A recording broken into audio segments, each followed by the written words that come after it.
and gentlemen, boys and girls, welcome to Sends and Suffers podcast. I am your host, Mario Stanley, and today we're continuing our conversation with Tiffany Hensley. So if you guys had a chance to listen to the previous episode, you got to hear about climbing borders, all the initiatives that she does that supports organizations in the Americas. And she's currently in Colorado being a straight slayer of all the rocks, of all the things that are athletic. And now we actually get to hear about that, because before we were just too busy talking about things that make us all feel warm and fuzzy inside. But now let's get to the good goods. And that's why we all listen. So thank you guys for listening. And as always, please leave comments. Let me know if you like it. Let me know if you hate it. But one way or another, I want to hear from you. That's always a good lesson. Okay, cool. All right. So we are back after our bathroom break. And we also learned that patience with electronics is a thing that we need to work on. Well, maybe I'll speak for myself. Okay, I agree. Yeah. So we left off talking about, you in Colorado, like where you are now, what you're doing now, like what is your big goals? So, of like what you're trying to do, you know, So what are you doing? Yeah. What are you trying to send? What are you trying to rock climb? So my projects have moved from being, like very physically oriented to being more community oriented. So, for a while, my project was Escalona Fronteras and then Climbing Without Borders. And now it's become like a bit more balanced as I get more psyched on climbing again. So my projects have really gone and transitioned more towards big wall and alpine. Coming from the bouldering gym and being a rock rat, a gym rat, this has been like a huge learning experience. But I've been really inspired by the kids that I worked with in Escalona Fronteras, because they were like way out of their zone, or like, you know, just kind of learning all these things at once, but then being super psyched to go and do a volcano. And I at first had been like, no, I'm a rock climber, I sport climb. But then I was like, okay, well, I guess let's go do this volcano. And then that got me in that direction. So one of my goals right now is the Longs Peak Triathlon. I don't know if you've heard about that. No, I don't know about it, but it sounds terrible. It's it's not an official triathlon. But as I've done more trad climbing in the past 5 years, I learned about this Longs Peak Tri that is in Colorado. It starts in Boulder County, like at the sign that says Boulder County limit. You bike, and then you bike 38 miles up to the trailhead of Longs Peak. And Longs Peak is one of the closest 14ers to Boulder. So it's very popular, even though it's a sufferfest. It's 7 miles to hike to the top, and then in the last mile is like third, fourth class, a little bit of one move of fifth class. So the Longs Peak Tri does the biking up to the trailhead, hiking up to the base of the diamond, not following the route to the top, just on second class, third class, fourth class, but it goes to the base of the diamond, which is a really iconic granite face facing east on Longs Peak, and the top of it is the summit. You've got like a little bit of fourth class, but essentially doing the bike ride, doing the hike, and then climbing 2,000 feet to the summit, which finishes around 14,000 feet. So, oh wow! So this is a big monster. This sounds exciting. It's for people who are like not thinking about doing it. It sounds pretty exciting. For people who are like, oh, maybe I want to do that, it's like intimidating. No, I mean, it sounds like an absolute utter sufferfest, and you're gonna hate all of life through the whole process. But yeah, no. But the send is gonna be worth it. It's all about how you go about doing it. Like from the get-go, without doing endurance stuff, you think this is a sufferfest. But the cool thing is that your body at like hour 5 or like whatever, at some point in a really long day of or a couple hours of sustained activity, your body releases these chemicals. I've been learning about this from like psychology and human performance, but it gives you that like second wind. or third wind, fourth wind, and it suppresses, inflammation, fear, pain, those kinds of things, and creates more endorphins. And you as long as you're fueling yourself with electrolytes and, try to put back in what you're losing, you get to a point where you'll feel pretty tired, but you don't stop. You just slow down, you keep moving, and then you feel really good again. And so at the end of this whole big day, what I've been discovering from big walls and alpinism and doing 25 pitches and then having to bivouac is your body just keeps going and keeps going, keeps going. You feel great, for the most part, as long as you're taking care of yourself. So it sounds like an utter sufferfest. And there are moments when you're I don't know, my ankle is flaring up, but. Have you heard of Horseshoe Hell, the 24 hours of Horseshoe Hell? Oh my gosh. Yes. Yeah. So yeah, it's the same thing. There's a moment, and I think it's always at 3 a.m. or 4 a.m. in the morning, right when the sun is coming back up again. You just get this drive, and you're just in my mind, it was just going Super Saiyan, but for a split second, you're ah! And then you just climbing your freaking butt off. And, and then there's the inevitable audible, just crash after, you've reached a full 24-hour mark. Right. But hey, question, just throwing this out there. But I think I already told you I'm coming into town soon. I've been wanting to do the Diamond forever. And at this point in time, to everyone out there listening to this, yes, who I've talked about doing the Diamond with, I'm so sorry. But I care more about just rock climbing than I do care about just climbing with you. I love you. I think you're a great person, but I want to rock climb more than I just want to be around people. So if you want to run up that thing, I will happily follow all the way, because I have not done it. I'm not going to pretend that I am in alpine shape, but I am well in enough shape to follow, clip bolts, and, throw down. So just that out there. I gotta say, it is super cool. I do like that the casual route that the Longs Peak Tri goes up is super amazing. It's 510, and I don't think you'd have a problem on it, physically, doing the moves. I will say the biggest issue with it is the altitude gain that you're getting. So I'm aware of that, and I've had enough experience at altitude to kind of know how I feel and my body goes, and I know what kind of preparations I need to do in order to be ready for that when I get here. But my big thing is long as we do a true alpine start at the trailhead and give me enough time to acclimate, because and I say this to my clients actually all the time when when I'm coaching them, because when I meet someone to do private lessons or training with them, I'm what's your goal? What you trying to do?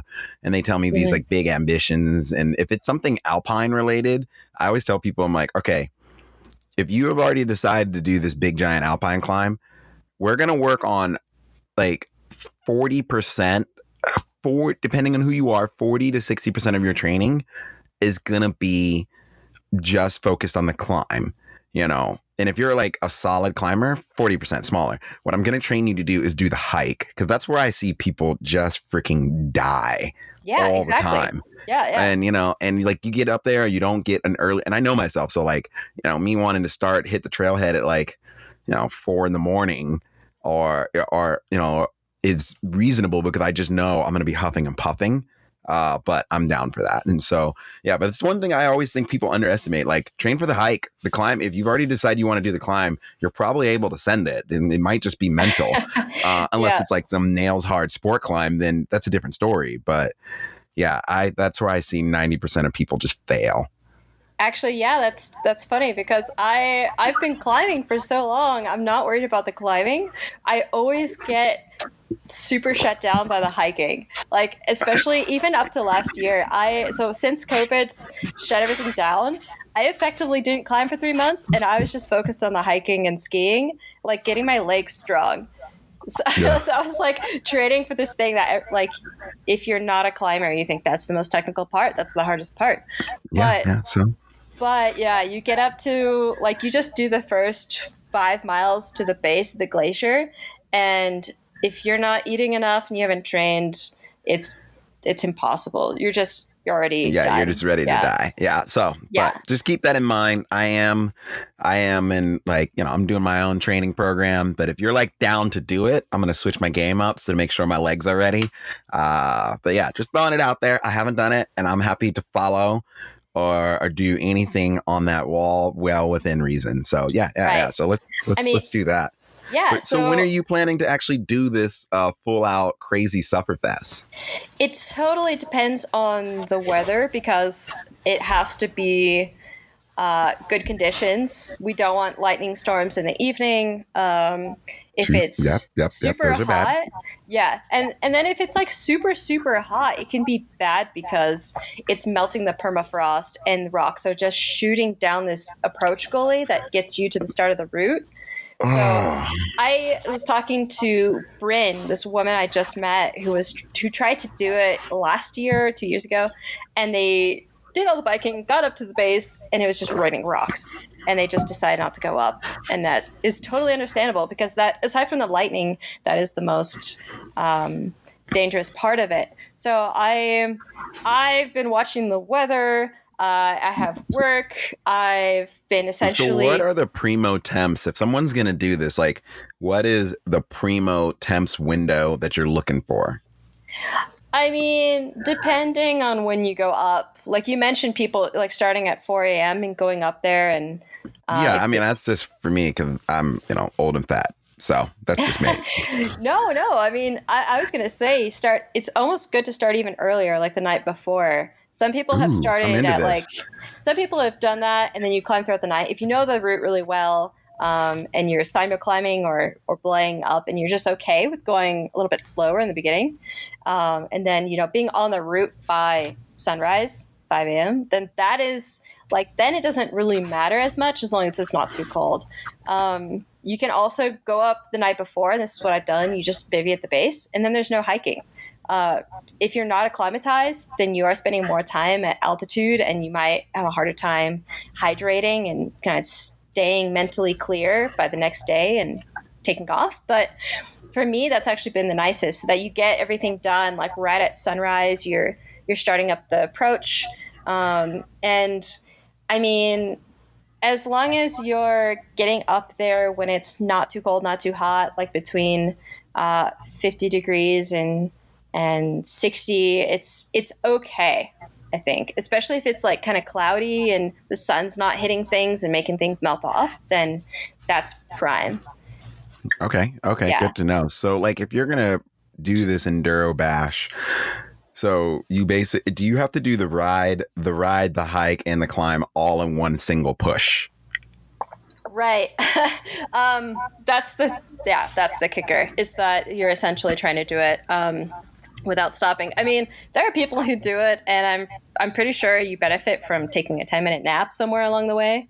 I mean, that's just like, yeah. I mean, naps are worth their weight in gold. Yeah, why not? I'm just training so that I can essentially do it the fastest and most efficient and most comfortably possible, because it's like, you can do it if you just grind it out and take a long time and you're lucky with the weather. And some people have done it in like over 24 hours, and it just sounds miserable. Like, you get to a point where you just really want to fall asleep, but then you get back and you have to go to work. And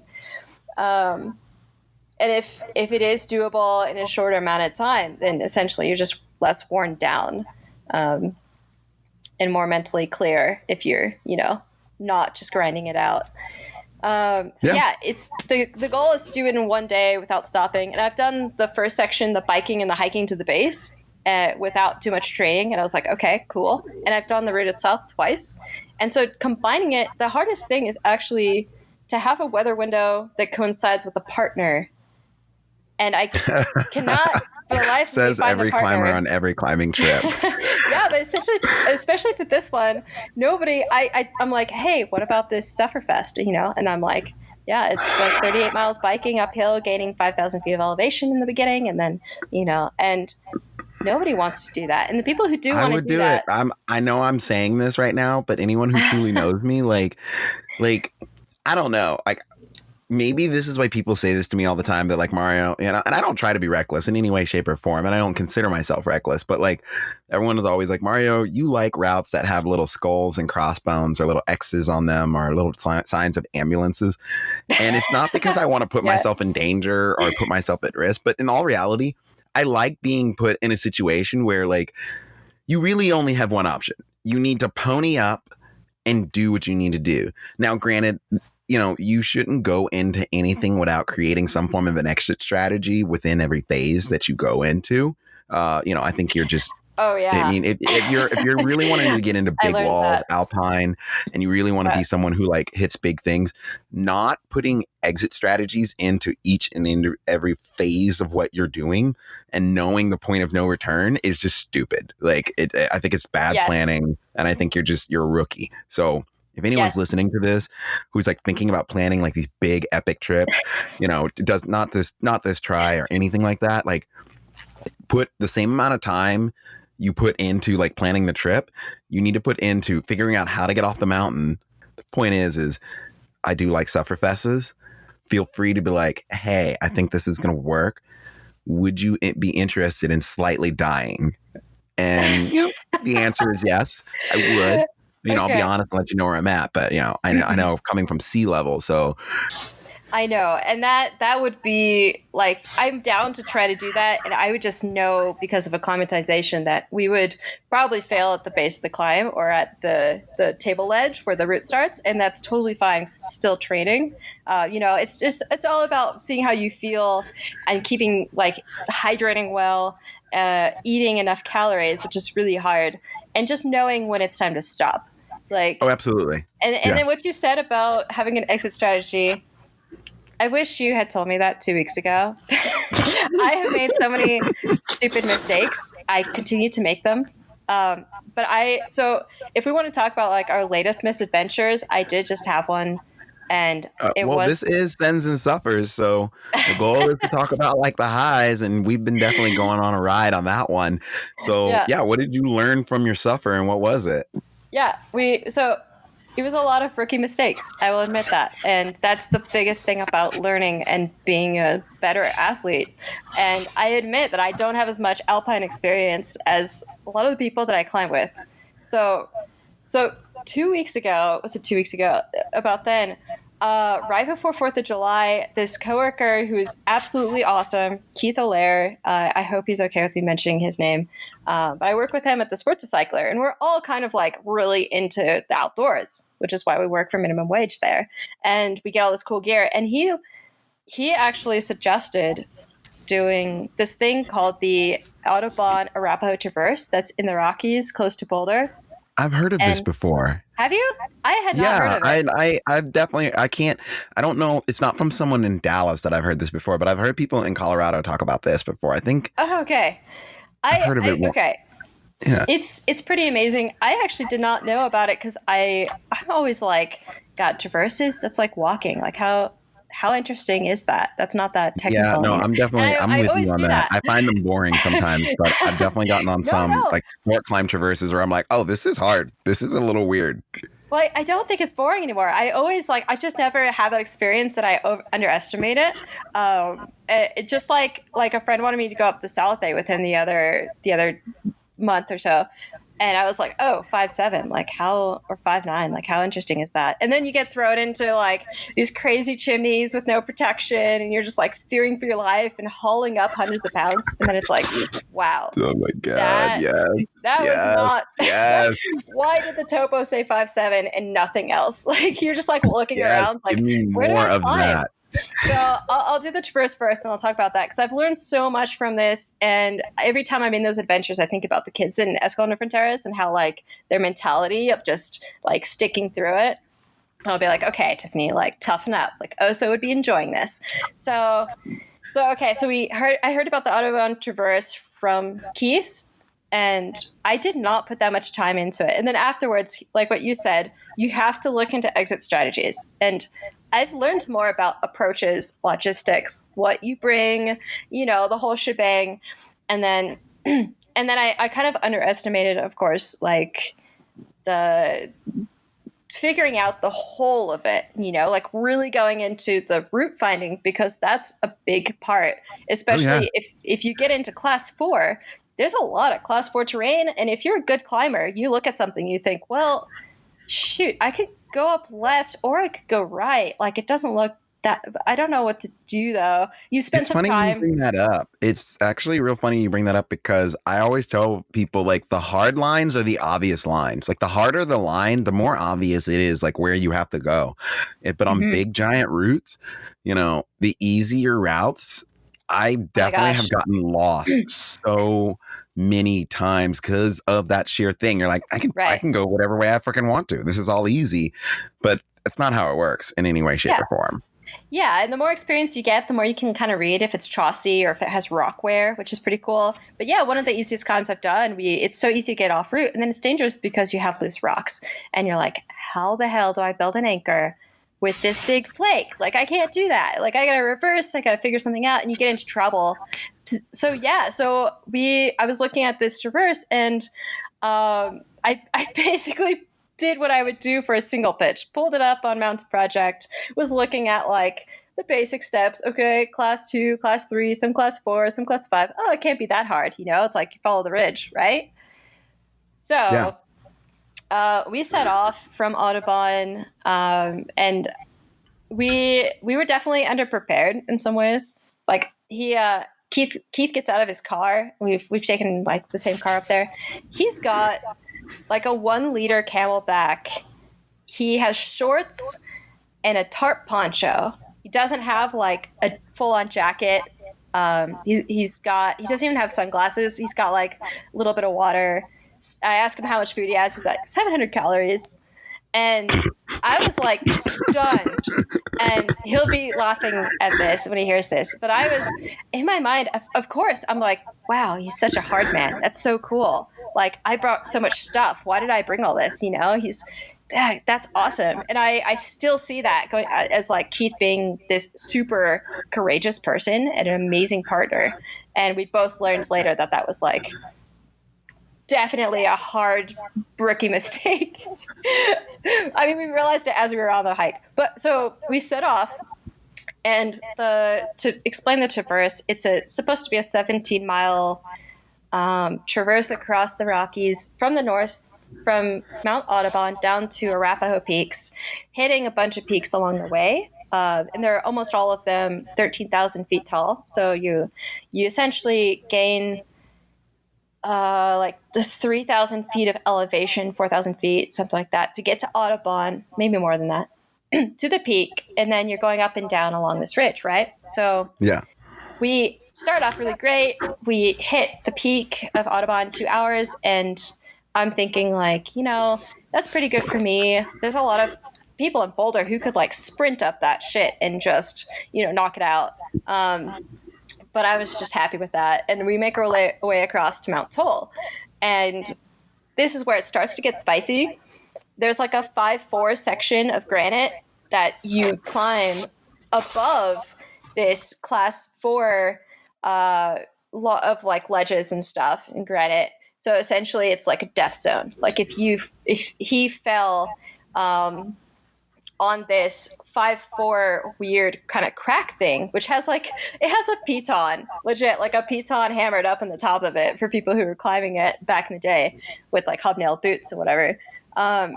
If he had fallen above me, he would have hit me on the small ledge. And if he hadn't stayed on the ledge, he would have bounced off and died for sure. And I'm like, in this moment, I'm like so happy that I've tried climbed and I hadn't tried this traverse before.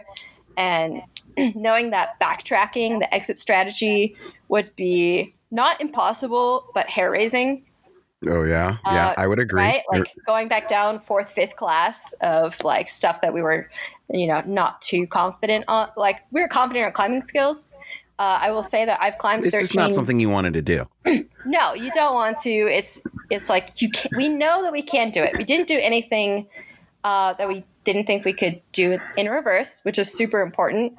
And it was far below our climbing ability. Like he climbs like V8, V9, maybe harder. And I've climbed V10 and 13B and like up to 12, rope soloing, but like top rope. on trad climbs, like crack climbing. So this 5'4" is like nothing. It should be nothing. But when you add exposure on at 13,000 feet, you are, that shit gets real fast. It's like, oh, I agree with you. Have you ever climbed the Mount Whitney in Lone Pine, California? No, but one of our board members has told me about it, and it's like, yeah. So one of the 50 top classics, I've done Mount Whitney, the East Face, and there's this open air traverse. And the whole thing is no harder than 5'7", and this is a whole nother story in 5'7". itself. Actually, I got to get some people on for another show for that. But this is a whole nother thing. 5'7" is like serious. Yeah. And so this is like, you hike up to the base of it, and you hike basically like you drive up to this mountain, but then I forget how much it is, but from the parking lot, you basically hike up to the base of 13,000 feet. And I want to say, once you have to get to a couple of lakes, I want to say you end up doing a total of like, someone's going to correct me and tell me I'm wrong here, but I think you do a total of like 10,000 feet or 9,000 feet from like parking lot to get to the base of 13,000 feet. And some people do this whole thing in a day, but there is an open air traverse, and it says open air traverse 5'7". Really, it's super easy. You can do it in approaches. If you look down, it is a sheer 1,000-foot drop. And I will never trust it. I will never forget just like going out. I'm like, oh, this is not bad. This is good. This is great. And I'm like, and I look down and I'm like, and I wasn't scared per se, but I was like, oh, this is a no screw up zone. This is absolutely no screw up, because if you fall doing this traverse, the way the traverse is set up, it's not really a good setup for people who are belaying you in the back to be able to like haul you up. It's just, it really isn't set up for that. Like, because I can't remember if you go up and traverse or you have to go over a block and then come back down and go over. But like you're traversing and the people who are belaying you can't see you. You're blind out there. So you traverse all the way over to a crack and then you start climbing straight up. And I will never forget that moment where, the exit strategy was the same thing. I was like, I basically realized like the moment I start going up this vertical crack, like I cannot go down. Like the point of return is gone. Right. Yeah. So there's like a lot of sayings around that kind of experience, right? Like you can be, maybe the best way is to fail upwards, like absolutely. The safest way to get out is to simply keep your head and keep going. And then also what I think about a lot, and I really want to emphasize this, is that people will talk very nonchalantly about these things because in their head, they had to downplay the risk to be able to manage it. And for them, with all their experience on adventure approaches and adventure climbing, Yosemite or the Andes or whatever, they don't see it as hard as a lot of what they've done, or because they don't have a rope on. But this is where like a lot of people can get psyched on it, just like us, but worse, and get themselves, be good enough to get into trouble. Be good enough to like I've seen so much of this with like college kids coming into the store where we work, or like people I meet who are like, they don't think about electrolytes or eating, and they've just gotten into it and they're in pretty good shape. Oh, nutrition is huge. Yeah, nutrition is huge. It's like people, like, I think the thing that people underestimate is proper clothing more than anything else, because people want to be cheapskates. And I have a philosophy: buy once, cry once. Just buy something nice that will last, and then you will be so happy that you never have to deal with it again. And I definitely agree with you on that one. Yeah. I mean, that's funny because we work in the gear store with used gear, and we get like the cheapest, the huge employee discount on this stuff that is nice, but beat up pretty much. We never doesn't matter. Still works. Yeah, it still works. And then when it comes to like buying something nice, we're just like, oh my God, like I paid $20 for this number 6. Like do I really need like a nice jacket, or like a good puffy? Can I just go without it? And then later on you're like, why did I do that? Why? Yeah. Why? No. Yeah. Clothing, there is no such thing as like I forget whose quote this is. I have it written down somewhere, but like there's no such thing as bad weather. It's just being ill prepared. Yeah, exactly. And that's basically it. Yeah. A puffy weighs almost nothing compared to like the cost benefit ratio when we look at things like puffies and helmets. Yeah. Yeah, No, like take my money. my SPI instructor, Steve Levin, who wrote the El Dorado Canyon guidebook, he told me about that. It was like, look, it weighs nothing, and in that situation where you've got multiple rocks falling or you're bivvying out on a shelf, like it weighed nothing, and you didn't take it with you. So so actually this is what we did on the Traverse was and I had made this mistake before. Keith didn't have anything else besides a regulator on his body and shorts and his poncho tarp, which was so epic looking. He looked like he came out of Zelda, and it was amazing. I can send you a photo. Awesome. Please do. Please do. Oh, that's the cover. It was like I was like so envious, and I've got my I had my soft shell pants and and my I had a waterproof jacket and then my puffy and my big old sunglasses. So I felt over prepared. But later on, as we're moving, there's like some wind. Of course, there's wind up there on the crest, and he was like, shit, I'm so cold. Like it was like our hands were going numb, and he would like take a break on the non-windy side while I'm finishing up the 5-4, and we get to the top and we're like, wow, we were almost freezing on the 5-4. Like that sucked. So as we continued the Traverse, we managed to get off route only a couple times. But because of our climbing ability, we were able to like kind of cut across some stuff and like off with this Bergschrund. And we started moving pretty slow. And we were like probably not eating enough, which I mean, it's the same story over again. I did make sure to bring way more food than I normally do, and I'm getting better at that. I had like 3,000 calories on me. I was drinking from my bladder all the time. But at some point, like more than halfway through, our mental clarity was not totally there. Like we were also depending on our phones. We didn't have a printed map, which is like a huge mistake. He had been studying the route pretty extensively online in different trip reports. And then I was kind of like using my experience from just having to navigate in the Alps and in the Andes and kind of interpret what like a steep gully would be, or did we go up third class and take the right, like follow the crest. And between the two of us, we made a lot of mistakes, but we were able to kind of keep our game and keep going. And then ultimately we get to the end, what we thought was the end. Neither of us had done or really studied the Arapahoe Peaks at the finish, and they're the highest ones. And it's starting to get dark. And we actually celebrated on top of this peak that we, for the moment, because we were just a little too tired and we've been going for 12 hours, we thought was Arapahoe Peak, and it wasn't. In fact, it's a peak you're not even supposed to really get on because it's part of watershed, which is private property and is no trespassing. And it's in the warnings in a couple places, but we hadn't seen them. And there's from where we came from, there's no posted signs.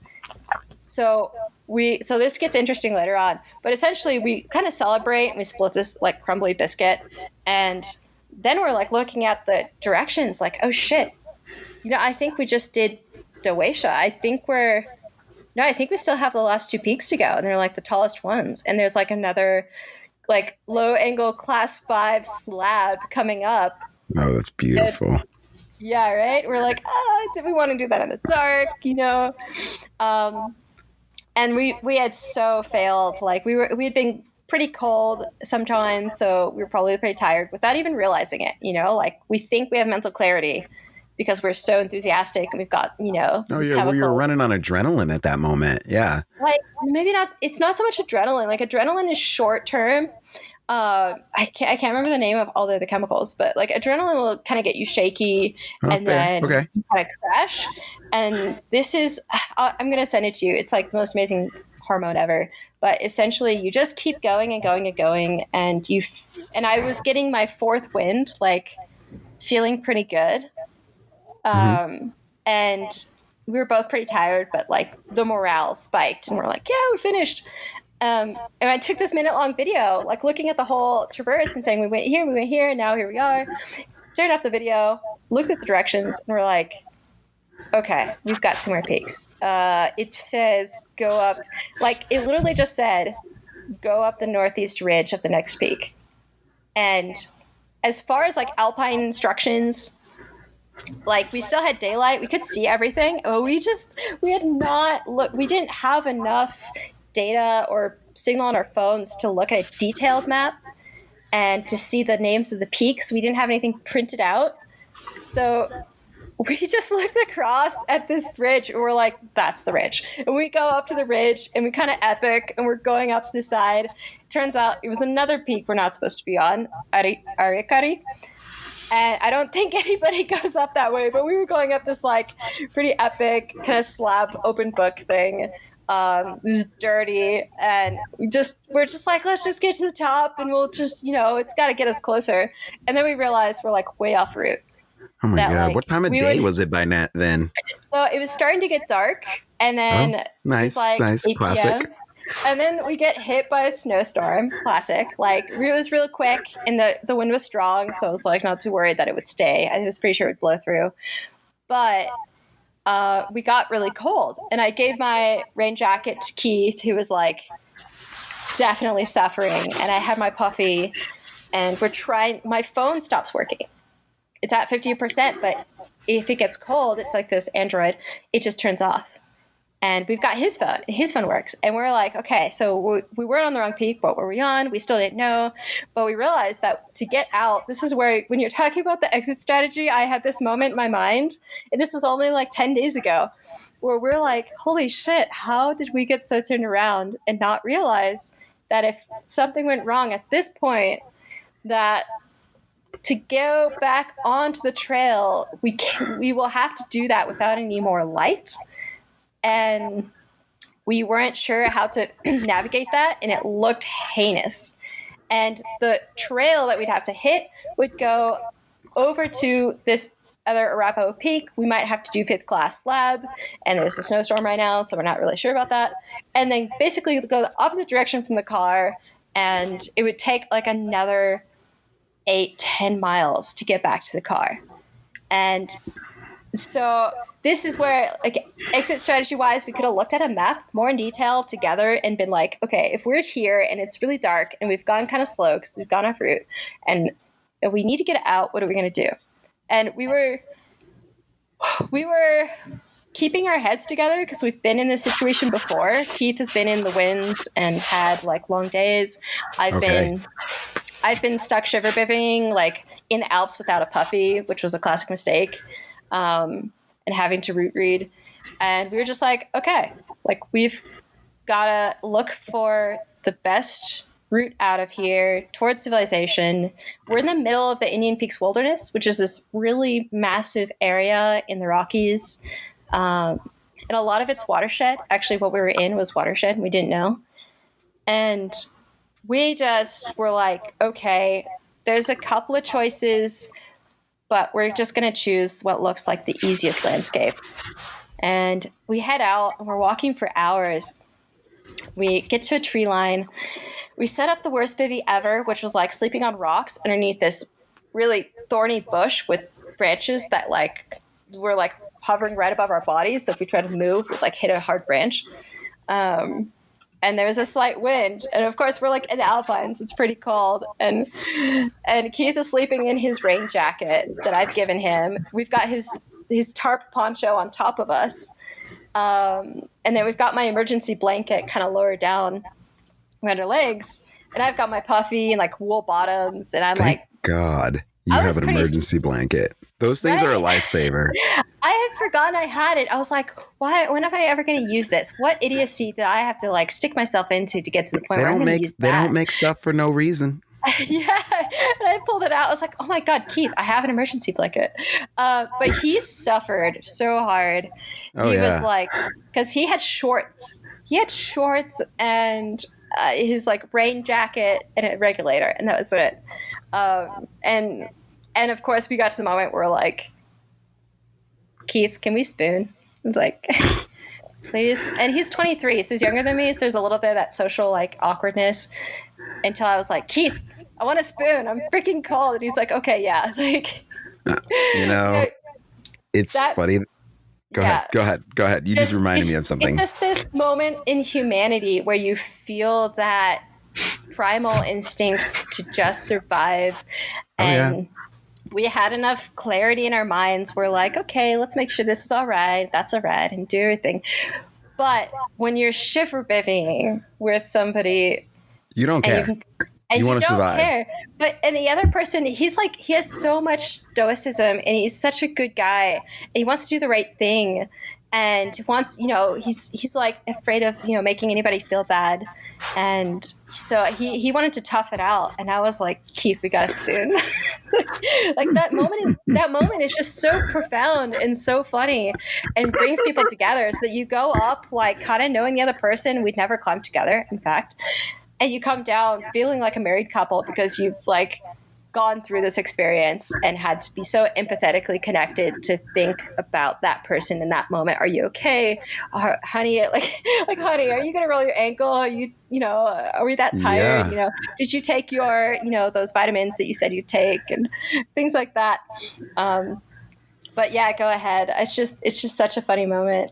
Oh, no. I was just going to say, like, I've been in that moment before. Like, when we were on Mount Whitney, we topped out in the dark. And then one of our friends, Kip, had just, I mean, he had basically drank through and ate everything, was just ill prepared nutrition wise. Everything else was great. And we all end up spending the night in the storm shelter on the top of Mount Whitney. Oh, wow. And we end up taking our climbing rope. And I've done this before because I had actually forgotten my thermarest when I went to Vegas one year. And so I laid out my 70-meter rope in a very small, like little grid, like just looping it back and forth and turned it into a thermarest, like a barrier between me and the ground. It's so and effective. so we did the same thing with our ropes, but we kept on throughout the night. We rotated who was on the outside. So there was four of us. So two people would sleep on the outside. And then like every hour or something, those people would move on the inside. And then we just kept on rotating through the night. And that's the only way we all stayed warm. And I think Kip stayed in the middle the whole night because he was just in a bad way. But like, and also it's funny. It's like like when on these big walls, I get into like full ration mode. I will start rationing water, rationing food, especially if I sense that like something's going wrong. I like just go into this like primal mode, and I don't know what it is, but it always happens. And but yeah, I definitely understand. I've been there. I think that's an epic. Yeah, it's an epic. It's interesting. Like we should be doing everything that we can to avoid getting to that spot, and we do. And then when you get into that, like something happens where, like you said, there's a primal mode where what would normally be a horrific experience becomes a manageable one. And you can even enjoy it to a certain extent by like staying very emotionally positive and working like with the group to keep the morale up. I think laughter is key at that point. Like you have to be able to laugh at the situation and just look back at it and just be like, this is the dumbest thing ever. And if you can't chuckle at it, I think that's a genuine concern, either in the moment or looking at it, past tense. Oh my gosh, yes. I mean, that like overlays with like Buddhism. I don't know if you've heard of Pema Chodron, this Buddhist. She talks about how like the dark side of things, the reality or like our ego or overcoming, into challenging territory, the laughter is the way of making it light. And so I think about that all the time. And that's exactly how, like, if there's any emergency, like you take it seriously and you go into just go mode. And like at a certain point, you're so tired, you can't really like summon the energy to do that. But that's something that I also learned like really early on with the kids in Escalon and Fronteras, because we went to go do this volcano, Iseshiwat, which goes up to 18,000 feet. And that's pretty tall. And they were coming from ground level. They essentially, because of poor planning and some unexpected issues, we didn't get as much time to acclimatize. Like, we lost a night. We were supposed to be sleeping in the refuge at 11,000 feet. And these kids, they had done it a couple times. The first time it was super hard and they were just like puking, essentially. And they had an amazing experience, but they had a better experience when they came back with a guide who gave them more time, and they had been training as well locally. I took them up La Viga to 12,000 feet. Essentially, these kids, Oso and Pee-wee, his name's Asael, and Heidi, who's one of our female leaders of the four. So they were going up and cracking jokes this time, and like keeping each other's spirits up, which is really amazing. Like, even when they were suffering, even when, like, they're in the documentary, if you watch it, the 18-minute one, they took GoPro footage, and there's a point where he's sitting down and thinking about his mother and like just overwhelmed with emotion, and they're at 18,000 feet and they have to keep staying at that level for like a couple more miles. And you see, and then it flashes to like the kids. I say kids, but they're like in their close to 20 or over 20. They're talking about that camaraderie, and it shows them making jokes, like having a snowball fight, even though you know that they're having such a hard time. And that's something that was like so crazy to me and became so important in my climbing, whether I was training, if I was competing, if I was climbing with these kids, if we were doing something outside our comfort zone, or on this traverse like what we did 10 days ago. Like, keeping that morale up and having a little bit of humor is a really good marker for knowing where you're at. And when you lose that humor, you know that it's not fun. You're not going to be as effective. You don't have that same clarity. And it's just time to like look at going down. That's so true. That is very, very, very, very, very true. Yeah. Like, a lot of us, we have our flags that we look at, and when we don't know what we're going into, we put our flags very low, very, very low. Essentially, like, I got to be vomiting before I got to go down. And that's not true. It's like we should have this standard where we feel good, where we're eating enough and we're not starving ourselves because of our image, body image, because of social roles, where we're hydrating because we've kind of acknowledged the need to have electrolytes. And where when I feel less creative, when I can't come up with jokes, I see that as a red flag. Oh, absolutely. Yeah. And I think you it's can't not in any of the communicate at that guidebooks. point. Yeah. You have to have signs, just like you're saying, you have to have signs that allow you to be like, all right, shit's not going the way it should be right now. Yeah, because a lot of it's not communicated. And that's when I saw Keith, like, I could ask him how he is and he'll say fine every time because he wants to keep morale up. And then when I saw him like shivering or just something in his mannerisms would tell me that, like, okay, he's doing pretty bad. And knowing myself, I'm not going to be like, oh, I feel like total shit all the time. I'll be like, I'll let it pass. And I'll later on be like, hey, I didn't feel so good. I need some more food or water. Those red flags are so important to look at. And I got to be honest, in the US, we don't talk about these psychological tells. We don't talk as much about mentality. But I will say there's a couple of really good books, like Extreme Alpinism by Mark Twight and James Martin, or there's a book, Conquerors of the Useless by Lionel Terray. The more you go into alpinism in those big days, the more they talk about the psychological aspect and where your head is and how important it is to have confidence, or if you don't have confidence, to be addressing those red flags with those warning signs. And there's something really interesting that Gaston Rebuffat said. He's a French alpinist. He's really famous for putting up a lot of first ascents in the Alps and in around Chamonix and elsewhere, like the Andes and Himalayas. He said that, I'm going to paraphrase, like, if you're a technically good climber, that can get you anywhere. But the most important thing, what will bring you back alive is your courage and your judgment. Like Yeah, that. that's deep. I would agree Yeah. with that.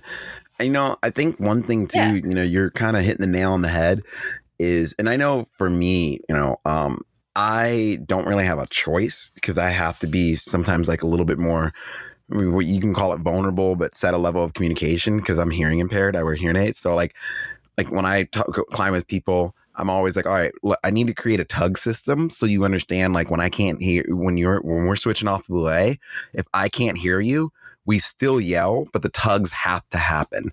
And I think what happens Yeah. is like people don't set a level of communication, because everyone else, like I think this is like a version of Sen Fever. Sen Fever traditionally is where someone like just wants to get to the top no matter what, and it's something that a guide is dealing with.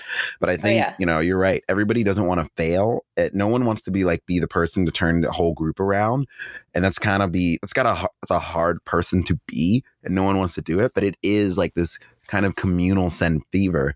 But if you don't, in my experience, if you don't like really set up an open level of communication of like, hey, like just got to do a check-in, but no one wants to be that person. And I think that's the hard part. And you're like, where in America, everyone's like, you got to send, you got to win, you have to get an A+, it has to be 100%, it has to be this. And, it doesn't have to be perfect, it just has to get done. And sometimes it's not going to get done today. And I think being able to have that kind of open dialogue with someone is key. I think the thing is you have to set that up in the very beginning. Like the moment you get out of the car at the trailhead, maybe even the day before, have that conversation when you're talking about it and prepping. I know I always have to, because like my friends personally know, like the more nonchalant I am about a climb, I'm like, it's going to be easy. It would be great. We'll go right. The more epic it's probably going to be. And then but I won't have that conversation with them until we're at the base of the crag. And I'm like, well, we're here, so we're just going to do this. So let's have fun. Yeah, exactly. Yeah. Apprehensiveness and anxiety, like the apprehension that can come with doing something can really affect the performance. And so having the nonchalant attitude is great, but then also having the communication, it'll feel like in the moment, like it's too much, or like why, or really being redundant here. Like, why are we going over this again? But later on, being so redundant in the safety really sets you up for a big margin of error. And I used to not be psyched on climbing groups because I thought it would kind of move too slow or I don't know what. But I had a really interesting experience in the Grand Capucin with 3 other women where we we each spoke a different language, like Spanish. One was from Czech, one was from France, and I was from the US, and we're speaking French, Spanish, and English kind of all together. But we were really open about our communication. And that was really mind-blowing. Like having you were forced to be at that point, and you saw the effectiveness of it. Yeah, because it's pretty committing, especially for myself. It was the first time I was crossing crevasses to get to this place in the Alps with these other girls. Like there was a point where one of the girls had a headache and they kind of felt sick, and because we addressed that and we kind of slept in and took a rest day and figured out like the beginning pitches and came back down, we avoided what could have been like the post-mortem decision by using a pre-mortem decision. I don't know if you've heard about like the pre-mortem decision being that moment when you're like, hey, if we continue, it can get really bad. So let's weigh our options. I always call that the gut check.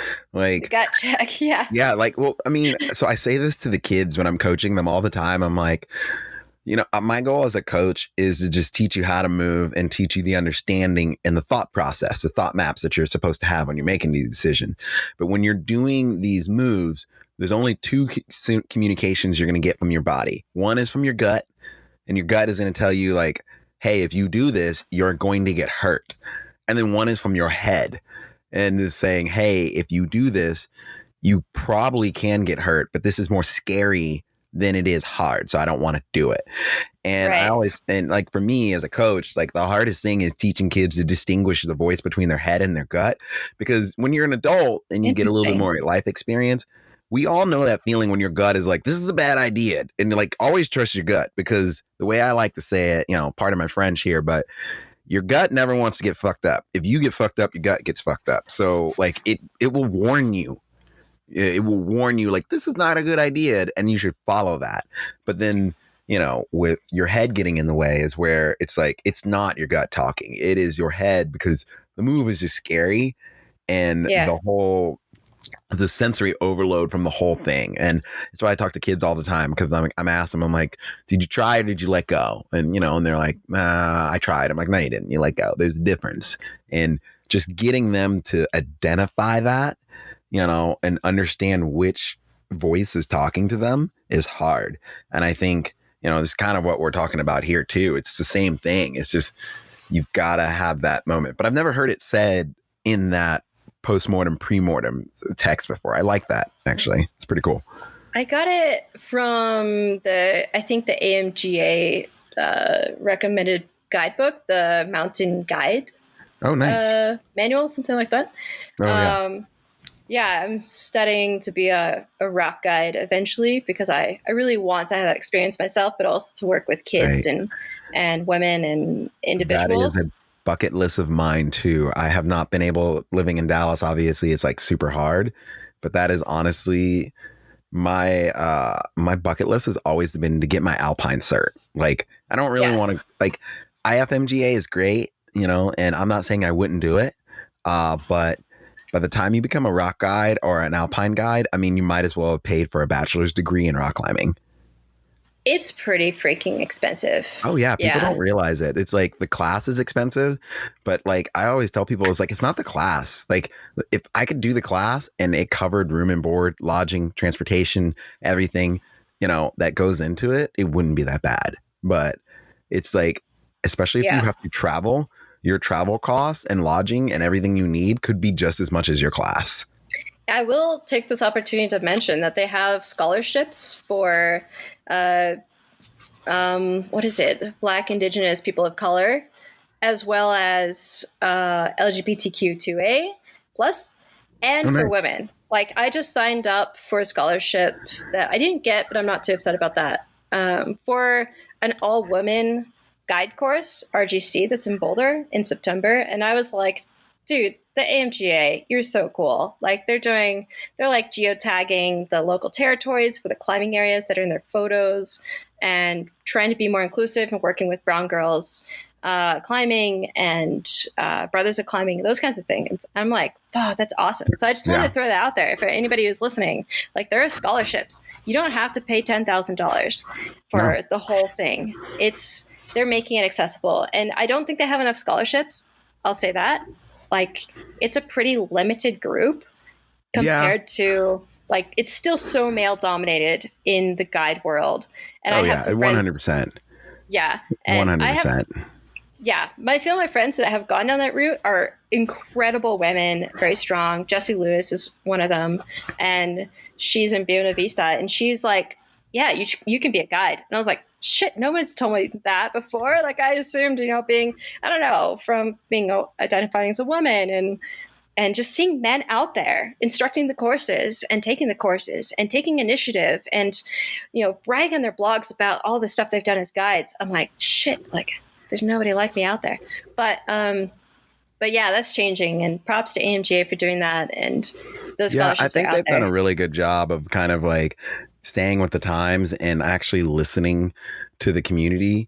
And I also think like they had I know when I first got my single pitch instructor, Dave Sweet was my instructor that the first person I ever took my course with. And, he was very clear and this is one thing I appreciate about him. He was very clear and very straight up. He was like, we need more young people like you in this thing. It's like, it's a bunch of guys my age, and we all are very aware that like the room is getting smaller and smaller, and we need you guys to pick up the mantle and kind of run with this. And I think, by far, like his characteristic, because he was like, as for a guide, he was probably the most humble and like real personal instructor that I've ever had, like just as like a human being, like a good, solid human being. Because, I say this all the time, rock climbing is an ego-based sport, and most people that I've had, they're all the other instructors I've ever had, great guys, nice people, I think most of them have a little bit of an ego, And I just like, I choose not to operate in that world. I try my best not to. And, you know, any of my friends or people who know me, if you know, if I'm ever doing that, everyone who knows me knows me. You have every right to call me out on that. But he is the person who really kind of like made me feel truly, genuinely welcomed to the guiding community as a guide. You know, like if it wasn't for him, I'll be honest with you, I probably would have never continued. All right. Props to Mr. Sweet. That's awesome. Yeah. Like it takes one person to, like, whether it's working with at-risk youth or being out in the mountains, it just takes one person to say, you can do this. And you don't need anybody else. If there's that one person who's like, oh yeah, of course. Like that sticks in your head and it pushes you when you're out there and you're like, oh, should I do this or not? It's like, oh, you know what? No, my friend Jesse said that I could be a guide. So, you know, I'll work on that. Got something. Yeah. And then what you were saying about like it being an ego-based sport, that I think the best remedy for that is that it's also a mentorship. It should be emphasized that it's a mentorship sport. It has enough danger that you can't, it's not like basketball, you throw them the gear and put them out there, even though that was like the old school way of teaching people. And some people, it's yes, if they're, you know, prepared for that, they'll do well and they'll stay alive. But as we become a more modern and disconnected kind of society in some ways, and we have more access more quickly to these things, mentorship is the way forward. Like, I definitely agree with you. I think it's definitely always been the way. I think though the big thing too is like indoor and outdoor rock climbing are two very separate things. And I think, you know, mentorship in both aspects needs to be done. But I think also too, I think the level of commitment and mentorship in the outdoor world is a lot more. And I think that it is something that is dying and it is something that like people need to do. And I think also it needs a little bit of reinventing, like of how that dying? Worked. Huh? I do think I honestly do. And to a certain extent, I think mentorship in the outdoors is dying because, you know, with the excess of information due to the internet and everything else, people are learning it. And a lot of people just want to kind of go out there and go on their own. And people just want to do things by themselves, which, you know, more power to you. You can do it. But, you know, it's to have the appropriate step to really be effective outdoors and really make sure you're preserving it and doing that. Someone to just look over your shoulder or someone you can just have conversations with is so key. And I just don't think as many people want that. And I think it is a current issue that is in the community as a whole. I think the big thing is people just, some people are like, I don't want to do the work to like teach someone and do this. I just want to be able to go out and climb because this is my thing. This is my time, you know, and I don't want to have to do that. And I've just never been that person. I've always been like, you know, I want to make my own climbing partners. I want to train them. I want to teach them so they are effective. And I have more people to climb with. And you know, I'll be 100% honest. My climbing is completely self-interest. Like everything that I do, my job teaching people to climb is completely self-interest. I want to climb more. And the only way I've always found is you have to make more partners. And so that's my way of like mentoring and sending people out. But as a whole, I don't think it's done as much. Right. Ultimately, I think we're not keeping up with the flow of people going outdoors. True. And culturally, we're not anywhere close to the culture that's in, for example, the Alps. I've spent a couple of months out there in Chamonix the past couple of years. And I've seen how like getting a guide is normal. Even paying a guide to do a project where you can't find a partner for is normal. And even in Latin America, I've seen it where these guys wanted a partner to come along with them who's like guide status, and they paid his flight and they're like, you're climbing with us. Yeah. Like, and in America, people look at that like, well, if you're just coming along, you're my friend and you should like just, or you should do this. And I'm not saying that's not the case, but you know, people who make their career as guides, you know, I mean, it is their job. And so I have a very few small group of clients that they are legitimately my friends, but they do understand that like, this is a part of my job. So if I'm coming along, you know, whether I'm just a rope gun or I'm actually guiding you, it's just not the US way. Like, you know, I don't know. It kind of reminds me of, I think it's a T.I. song where he talks about, if you're my homeboy, you don't ever have to pay me. And I always thought that was like the coolest thing, but it doesn't apply everywhere. Maybe, maybe for a little, side hustle that doesn't involve me leaving my desk, writing some stuff up or doing some things for you. But in all reality, when it comes to something that big, and guiding is just like guiding, like, I don't think people understand, like, guiding is just a lot of work. Exactly. Yeah, your self-awareness has to expand to include everybody that you're working with, and you have to take care of yourself well enough to be able to pick up on all those things when they're kind of not, they're outside their comfort zone. Yeah, they're there to have fun. They're there to clip bolts, pull on holds, have a field day, and then go home. Yeah, they want appetizer, entree, little thing in the middle, some dessert, and a little digestive and send them on their way. I mean, I'll tell you, I haven't worked professionally as a guide in the US to have like that level where they kind of expect that from you. I've spent the years I was working with Escalona Fronteras, I did 3 years working with big groups of kids. And then we brought in these volunteers who were students from the university and they didn't know. And then it was like, every Sunday was so draining because you've got 20 kids, and this is single pitch. You've got 20 kids. You've got a couple of kids in the program they know what to check for, and you have to rely on them to be able to check all the other players. And then you've got these volunteers who, like, you've just given the introduction, and they're holding the lifeline for these children, right? And that is guiding at single pitch and with a huge group. And it at first was terrifying and absolutely exhausting. And I'm going to bring this, like, segue this into what I really want to talk about is like those youth programs, those kids, we gave them a lot of experience that I had and some other directors, including Ramon Narvaez and some other people who visited, and like yourself, you offered to also give them a guide program to give them the basic standards that should exist. But they don't have anything accessible, even though they're 3 hours away from the U.S. border and like a good overnight bus ride from Dallas.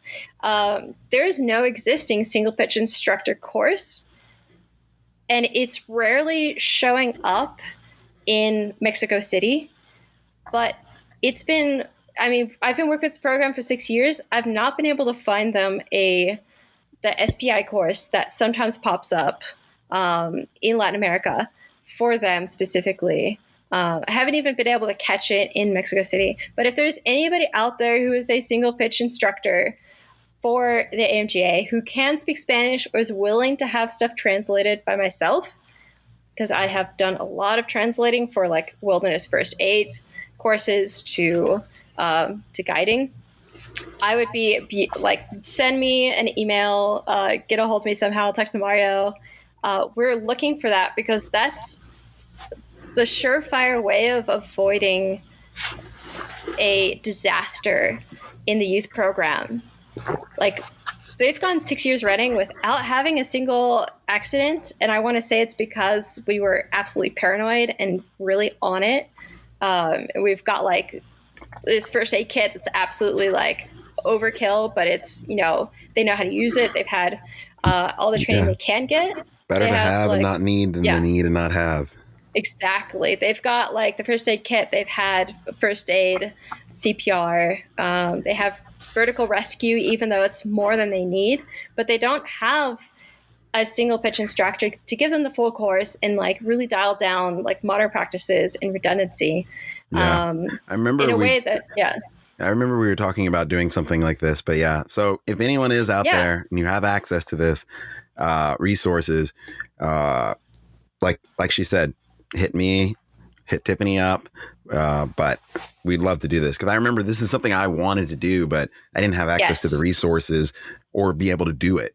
And so, yeah, like bringing those kids up to Texas is super hard. And especially now with immigration and border crossing and their lack of documentation. Yeah. Like I might be able to do it with one of the kids, which is one of our goals. to bring Pee Wee, who we paid for his Escalon Fronteras paid for his school, and he actually graduated as a mechanical engineer. Heck yeah. Yeah, he's super cool. He's been with the program for 4 years, I think, and he's one of the 4 that now work where what I was doing and Ramon was doing, where they are supervising as a guide for these groups every Sunday. And yeah, like we wanted to get that done with you, and I remember it was like we couldn't bring them up, but they also didn't have, I think, maybe enough training to get there at the time. There was a couple hurdles that we ran into. I know logistics of like either bringing the kids down up to Texas or getting me down there with the proper certifications or someone else who could do it. And like, and I think this is like understanding like the sheer process of like how something like this works, and I think the AMGA I'm pretty sure they probably have some kind of setup to do this, but I remember looking at this a while ago and I remember finding something, but it wasn't cost effective. I'm like, this is way more than any one of us or all of us could afford to do. And so if anybody out of the kindness of your heart has an idea, this is an open think tank. So throw it out there. Yeah. There's a couple of SPI instructors who they told me they were interested in doing it, but they were kind of sparsed out individuals, and they didn't have an idea of how they could do it on their own. And they're like, yeah, I'll talk to my own instructors and kind of find somebody to speak Spanish, because that would be a biggest hurdle. Portion. Yeah. Yeah. And yeah, so that's one of the projects that I've got going with Climbing Without Borders in regards to Escalon Fronteras and youth programs in general, because in Latin America, like you can't get standard practices taught. You can't find the certifications unless you happen to be in a major city. You happen to have $700 on you to spend on this thing, and the support network to kind of get you up there doing it and come back, opportunities for career. It's like, it's so inaccessible, even though they have places like Huasteca, like we were talking about, right at their backyard. Like, yeah. And then these youth programs. This is a problem we can fix. Like, this is definitely a problem we can fix. So, yeah. So, go ahead. Yeah. I like the most sustainable thing long term is to work with these youth programs in a way that they have local resources instead of like a one-off, like, here's a class, we're going to translate it, throw you some gear, good luck. But kind of also integrating local organizations. If people knew the local Mexican kind of AMGA version, or those people who regularly do it, if we can make that network happen, then it's one of my goals is to fully support those youth programs having access to a certified course similar to SPI, and so that those youth mentors have a standard training for those nonprofit programs. Because working with at-risk youth outdoors is not like working with a friend or with a client. Like very different. Yeah, like kids are going to run away from the base of the wall, and you have to have wilderness first aid. You have to have kind of orientation with the outdoors, prepare them, and be able to talk to them in a professional way, but also like locally on their level. So working with the locals, but having this internationally recognized standard is one of my long-term goals.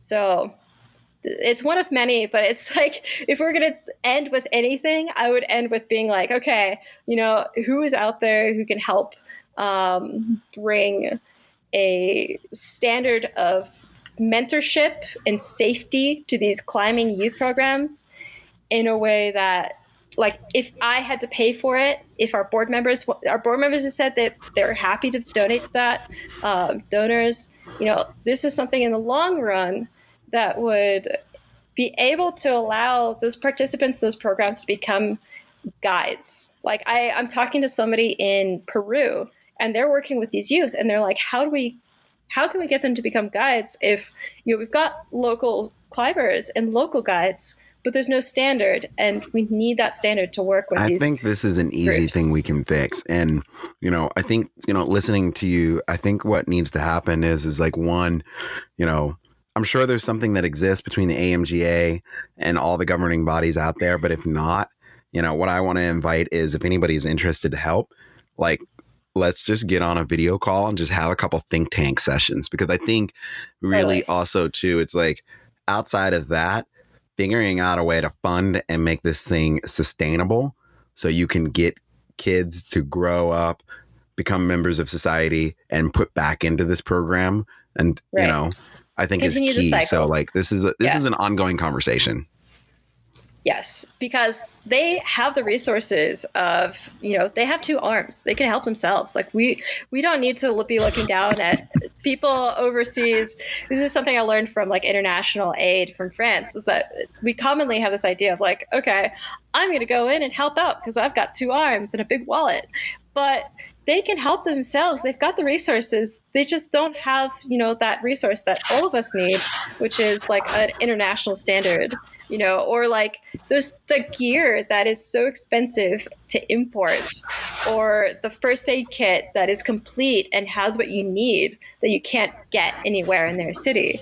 And it's just like, that's something we can share. We don't have to like give it to them or feel like we're higher up in some way, but to recognize their potential and encourage them when they have that initiative.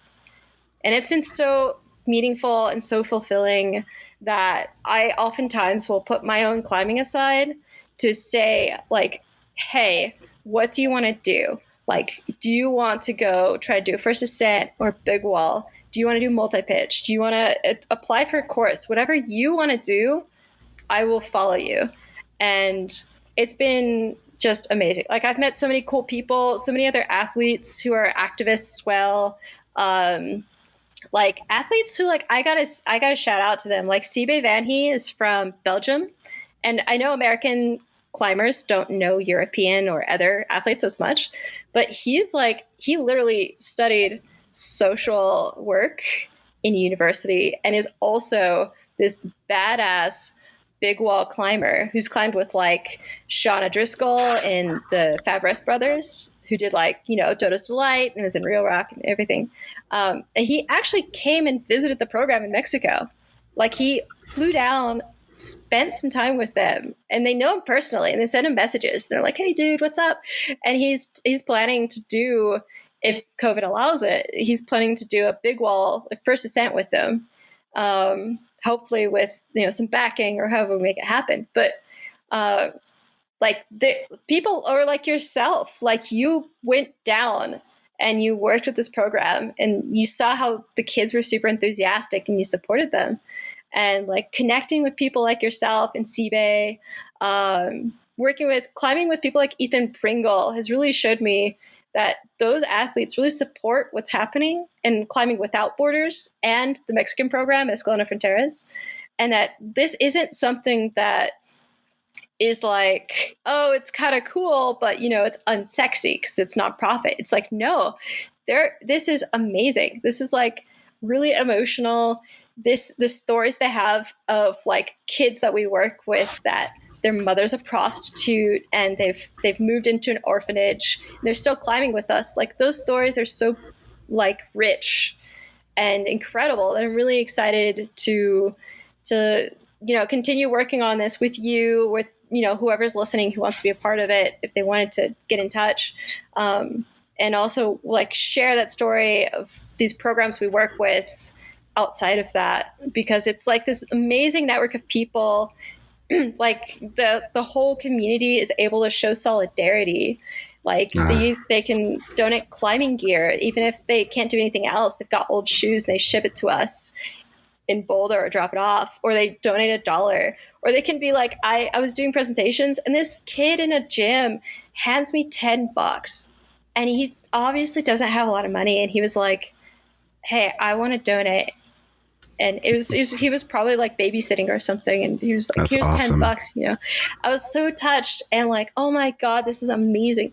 And it's really made climbing more profound, more meaningful, and just opened all that up so that I can also not feel like I'm giving up part of myself for this project, for Climbing Without Borders or for kids or anything, but that I'm like just tapping into this amazingly like energy rich cause or like humanity that like if we wanted to do like a big peak or something, it doesn't come down to just getting to the top. It's like, I'm going to share this with the kids in Mexico. They're going to be stoked. We're going to, we're going to prepare for this, and it'll be really challenging. We'll be like developing our character.